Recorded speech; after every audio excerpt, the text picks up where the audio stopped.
Yeah, absolutely. And I think that literally comes back to the quote that we wanted to share. Like, if you continue to think what you've always thought, Yes. you'll continue to get what you've always got. Yeah. So if you're stuck in like a hole or a bit of anxiety or a bit of depression or, you know, whatever you're facing, if it's continuing and you're like, how do I get out of this? It's like, well, you have to change how you think. Yeah. You have to change how you respond. You have to change what you expect and like where your faith lies and, you know, just all of these things. You can't just keep doing the same things every day and expect a different result. That's like the definition of insanity, right? And whatever you're not changing, you're choosing. I love that quote.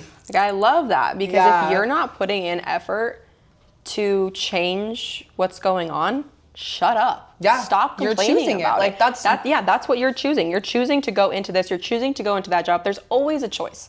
Whether your whole life falls apart, that's a choice, and you're gonna develop and you're gonna grow from that. And sometimes you have to hit rock bottom to get back up. Of course. And that, I mean, I think I've been dealing with depression and all these things, but it's like I was trying to change things, you know, changing things about it, seeing what works for me, seeing what doesn't. But you have to change your reality in order to see growth. And your habits. I think like you are your habits. Your habits create your personal reality, which in turn is like your personality and all of these things. But it's like, I was just having this conversation with my mom because she's making some changes right now. And I'm like so proud of her. And I'm like, but you know, like you can't just do the same things once you get to this new environment, you know, like just because it's a new environment. And I'm very happy for you that you have this new environment. But if your habits are the same, you're going to stay the same. And you're going to go right back to where you were. She's like, I'm just so miserable right now and I'm excited for this. And it's like, well, the miserableness is you. Yeah. So if you don't change, like, you know, the little things, I'm like, just wake up and stretch your body. Go for a long walk, you know? Yeah. I was like, maybe you should get a dog, you know, or something that like brings you joy and like creates new habits for you. Like it's something new, something you can change that like, great, you're changing your environment, but it's the little tiny things. Yeah, and even one thing a day. One thing, that's what I was trying to tell her. Get up, stretch, you know, go for a walk, go outside for 15 minutes, whatever it is. Journal. Do something You're different. good about that. Yeah, I fall off and on, you know, and recently I just haven't been because I've been so tired with the travel in the different time zones that You've been traveling hadn't done it. An insane amount. Yeah. You can give yourself grace on that. A bit tired, but I am, and I recently got back into the gym, which I had like a medical thing that I wasn't able to go for a bit, and that's been, you know, a journey for me trying to get back into where I was because I am the best version of myself when I'm working out, when I'm journaling, when I meditate, because I'm the most present version of myself. And I notice so deeply when I'm not doing those things. Like I'm angrier quicker. Yep. You know, I have less patience. I'm, you know, just not as like level-headed as I would like to be. And I'm constantly striving to be the best version of myself. And I know those things that I do are the best version of me. And when I work out, I have more energy, which doesn't make sense. But it does. I'm the same way. You work out, and then if you don't work out, I'm just like, I feel like a lazy lump on a log. And I just can't do anything. Like, you would think if on days where I don't work out, I have no energy, but then I'm like up late because my brain is still like active or something. And I've been getting really back into the gym. It was kind of hard for me starting this whole new position. I've never worked a 9-to-5 before, and now I do. And so she works here now. She works at the company now. I work here now. So yeah, I think it was a hard adjustment for me because now I go to the gym in the evening, and I used to like wake up at like 10 a.m. and go to the gym at like 10 a.m. you know, and now I have to be here before then. So it's been a bit of a change, but I'm finding back my rhythm, and oh my gosh, I cannot agree more about the energy thing. Like, never working a 9-to-5 and then going into work a 9-to-5 and I'm not going to the gym. I was so like lazy during the weekdays. And now I notice when I go to the gym after work, I'm like, oh, I know when to cook dinner and like clean up a little bit. Yeah, and, like, it gives you like a purpose of you're like, this is how my day's gonna go. And it gives you something to look forward to, whether that's in the morning or at night. It gives you a constant thing that you know without question, this is what I'm gonna do. And I feel like that gives you stability, knowing certain things that you're gonna do during the day. It also helps anxiety. Like going back to the first topic, because like you said, when you work out, like you don't get like as agitated and like you're getting a lot of energy out when you work out. So it doesn't, and sweat and toxins and just getting and energy like out of your body. Boosted and all of these things, and it genuinely does help you think more clear, like be more present, not be so fearful of the future. Like I could not give working out enough flowers, honestly. It's like the most diet, I guess, is probably number one, but number two, like best thing you can do for yourself besides, you know, eat whole foods and like eat food that doesn't have a label on it, you know? Focus on that, but other than that, I think the number two thing in life that you should focus on is finding some way to expend your energy. You don't have to go to the gym and lift weights. Find a dance class you like, find a hike you like to do, or you know, something that just expends a lot of energy and you're doing it to yourself. That way when outside things come in and try to mess with your energy, you're like, I've already got this. Like I already put myself through it today, so I'm not as affected by and it's not about looking a certain way. It's about feeling a certain way.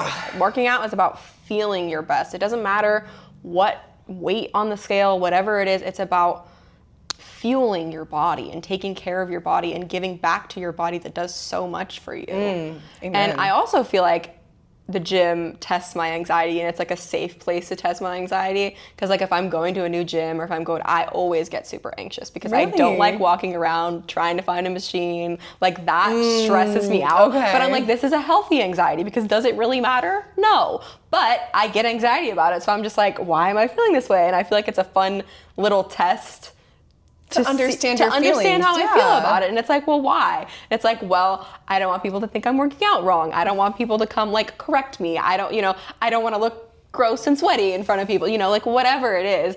But it's like, it doesn't really matter. So it helps me like overcome that little like bit of anxiety. Like I hate new gyms. I despise new gyms. It freaks me out to the max. That's so funny to me. Yeah, I hate it. So I go to my little gym at my apartment, and it's a great gym, but like I see the same people in there all the time, so and it's feel like comfortable, safe, and I can like do my thing, and I can like try new workouts where I probably look real weird, but I'm just like, okay, it's like a safe place. But like I go to like EOS or something, hate it. I hate it. That's so funny to me. But I would not imagine you feeling like that. No, because I'm good at just like letting it pass and identifying it and saying, okay, like this is unreasonable. Well, I think noticing it's happening. That brings up a good point, though. Like, not identifying with your thoughts. Yeah. Because, like, your thoughts they're just, like, information flowing through you. They're not actually yours, and you can change them. And you have the ability to change them. You have the ability to change anything in your life. Yeah. Like, that's what that quote was saying. Just because you've always thought a certain way doesn't mean that's the way that you always have to be. But you have to change the way you think and be active in noticing, like, whoa, I don't want that thought. Like, that thought doesn't make me feel good. It makes me feel anxious. Like, okay, how can I think about this in a different way? And you have to, like, actively, you know, do that. And like, reprogram. You have to reprogram your brain. If you don't like the way your life is going, reprogram your thoughts, reprogram your brain, reprogram the responses you have to people. I actually use ChatGPT with this a lot, and it's been teaching me a lot. Where, like, if I am having, like, a debate or an argument or something with a person, I will type it all into ChatGPT and say, how would a healthy person respond to this? Right? Wow. Like, how would somebody who's emotionally stable and whatever respond to this issue? Okay.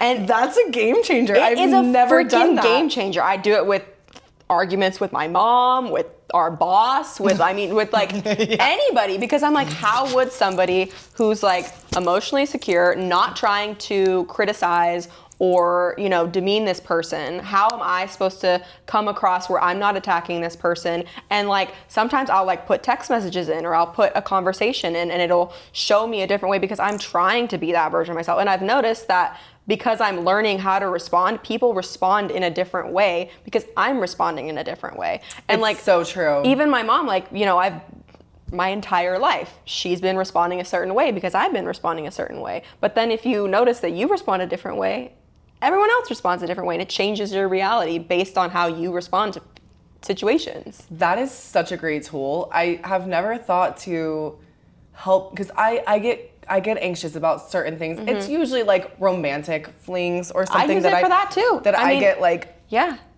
I get just like responsive, you know, instead of like really thinking about it. So I should use this as a tool. That's such a good That's such a good tool, and I should use it with my mom too. Because I want to be healthy, I want people nice. to. Yeah, I want to be nice. I want to be nice, and I want to be healthy. And I'm like, should I really say that? Probably not. Probably not. Yeah. And it just like it gives you, and it'll give you options too about like if this is one way to respond, this is another way to respond. This is like a more direct, less mean or something respond, and you can like prompt it in different ways and be like, oh well, I really like that point, but I don't like that point, and it's just like a therapist that you can just talk to at any point about anything. And I feel like that's helped me a lot, especially like entering a new relationship where I'm like, I want to be somebody who is able to like have a discussion about things, and especially like over text, like with anybody, I think, because your words can be so like misconstrued and your tone and stuff like that. There's no emotion behind it, and it's texting is hard, especially in new relationships. You don't know each other enough to like hear their voice when they're saying it and like understand what they You're like, mean. They said this. Should I be freaking out right now? And it's like, probably not. Calm down, girl. Maybe that's just the way he talks. Yeah, maybe you're fine, and there's no reason for you to be just spiraling right now.